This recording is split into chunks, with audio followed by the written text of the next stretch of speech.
За энэ хоёр сайда ер нь бол таны яг одоо энэ хэлгсэн гэх юм уу энэ үгнүүдийг бол одоо зөндөө байнгын хором дээр сонслоо л да.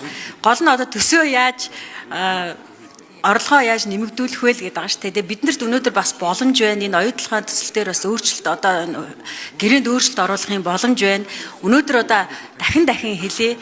Хүчин төвлөлдөр одоо хэрэгжиж байгаа ашигт малчмын тухай хуулиар зэсийн баяжмал дах энэ алт зэс болон бусад дагалдах одоо металлуудад ноогдох энэ ноогдол ашиглалын амнаатыг л авах энэ хуулийн өөрчлөлтийг оруулж өгөөч гэж нэгдүгээрт нь хүсэж байгаа. Хоёрт нь оюу толгой төсөл аж ахуйн нэгжийн орлогын албан татвар огт төлдөггүй гэсэн ийм мэдээллийг өчигдөр одоо сангийн яамнаас албан ёсоор өгсөн байгаа.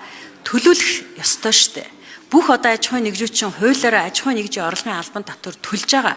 Та бол тэгэхээр өөр одоо өчнөө олон татвар төлж.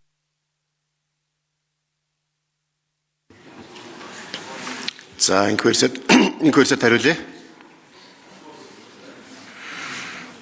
За нэгдүгээр засгийн газар бүх төвшөндөө хэмнэлтийн бодлого хэрэгжүүлж байгаа.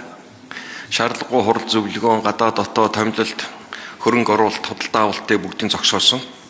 За нөгөө талаар эдийн засгаа эрчимжүүлэх үүднээс экспортын үйл ажиллагаан дээр онцгой анхаарч, экспорт нь учирж байгаа худалдааны хориг, саад дотгор, төрийн байгууллагын хүн суртал, хилгайлын гарц, систем боловсронгуулах, хэл холболтыг төмөр зам дэд үтсийн холболтын ажлыг шуурхайлах зэрэг арга хэмжээнүүд авч байна. За нөгөө талдаа зах зээлээ тэлэх үүднээс Евразийн эдийн засгийн холбоотой худалдааны төр хэлцээрийг байгуулсан.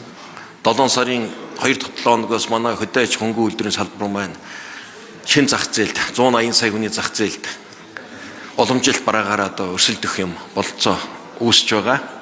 За нөгөө талаар эдийн засгт төрийн оролцоог бууруулах шат дараалсан арга хэмжээнүүдийг